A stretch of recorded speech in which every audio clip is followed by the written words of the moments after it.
Jeune enfant, le rabbin londonien Hugo Green a été déporté à Auschwitz avec son père. Hugo avait 14 ans au moment de la libération du camp. Son père est mort quelques jours après cette libération. Un souvenir s'est gravé profondément dans la mémoire du jeune garçon. Pendant l'hiver 44, à l'approche d'Hanouka, fête de la dédicace du Temple de Jérusalem, fête des Lumières, le papa s'était privé pendant de longues semaines d'une partie de la margarine. Pourtant, les rations alimentaires étaient plus que maigres. Il avait tiré des fils de son uniforme pour en faire des mèches. Et le soir de la fête, le père avait allumé 8 bougies, des bougies artisanales qui avaient illuminé le pauvre baraquement. Pendant quelques instants, c'était vraiment Hanouka, la fête de la lumière. Papa, est-ce que ça valait vraiment la peine? Lui demanda son fils. Tu aurais mieux fait de manger cette margarine. Tu en avais bien besoin. Hugo n'a jamais oublié la réponse de son père. Mon fils, un homme peut vivre 3 semaines sans manger, 3 jours sans boire, mais il ne saurait vivre 3 minutes sans espérance. Oui, Geza Green avait voulu raviver la flamme de l'espérance au cœur même de l'obscurité du camp de concentration. Dans nos obscurités, allume le feu qui ne s'éteint jamais. Mariette, 11 ans, se tient à la fenêtre de la cuisine et elle guette. Elle guette le retour de son frère Julien, qui n'est pas encore rentré alors qu'il est déjà 19 heures. Il serait grand temps d'aller dormir. Demain, c'est lundi. Il faut aller à l'école.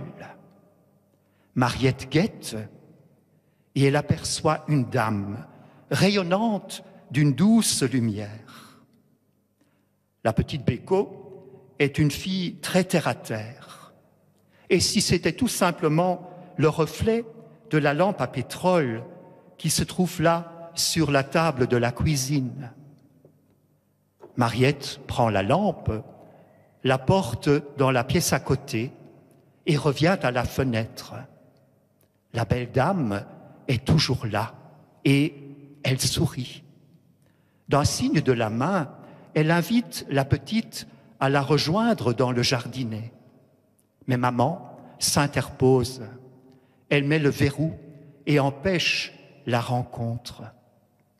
Intimement convaincue que la belle dame n'est autre que la Vierge Marie, Mariette prend un chapelet qu'elle avait trouvé quelques jours auparavant sur le chemin et elle commence à l'égrener.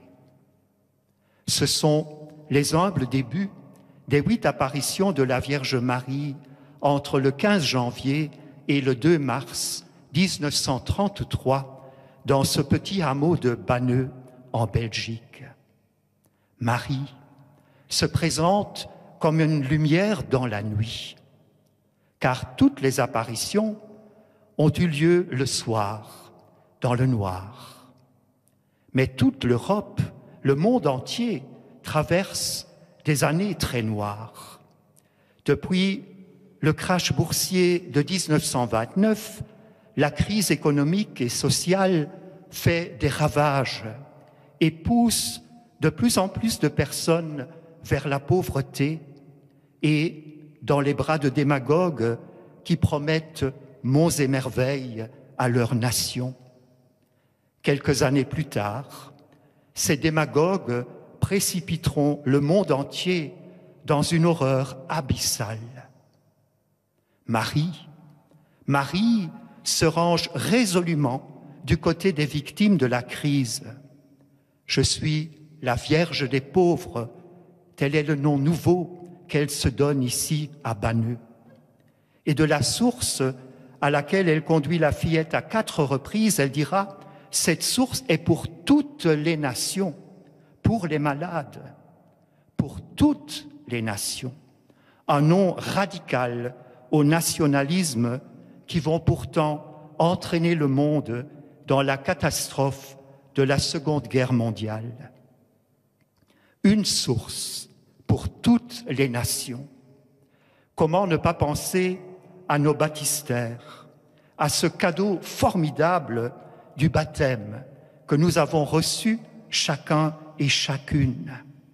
Allez, de toutes les nations, faites des disciples, baptisez-les au nom du Père, du Fils et du Saint-Esprit et apprenez-leur à garder mes commandements. Oui, le Seigneur a un merveilleux plan de relance pour notre humanité.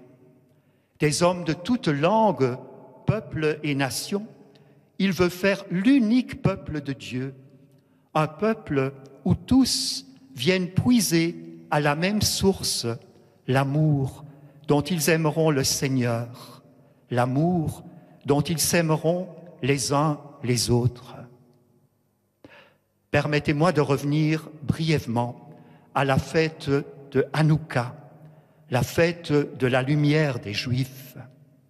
L'Évangile, selon saint Jean, nous dit que Jésus s'est rendu à Jérusalem à l'occasion de la fête de la dédicace du Temple. C'était l'hiver. Aux adversaires qui l'interpellent et voudraient même le lapider, Jésus dit des paroles extraordinaires, des paroles qui nous concernent chacun et chacune. Jésus s'y présente comme le bon, le beau berger. Mes brebis écoutent ma voix. Moi, je les connais et elles me suivent. Je leur donne la vie éternelle. Jamais, jamais elles ne périront et personne ne les arrachera de ma main. Mon Père qui me les a donnés est plus grand que moi et personne ne peut les arracher de la main du Père. Le Père et moi, nous sommes un. Quelle merveilleuse parole de consolation. Nous sommes dans la main de Dieu. Nous sommes dans la main de Jésus. Ils ne nous lâcheront jamais, jamais. Oui, vraiment, nous avons de bonnes raisons d'espérer. Marie, belle dame, Vierge des pauvres, Mère de l'espérance, merci de venir sans cesse à notre rencontre.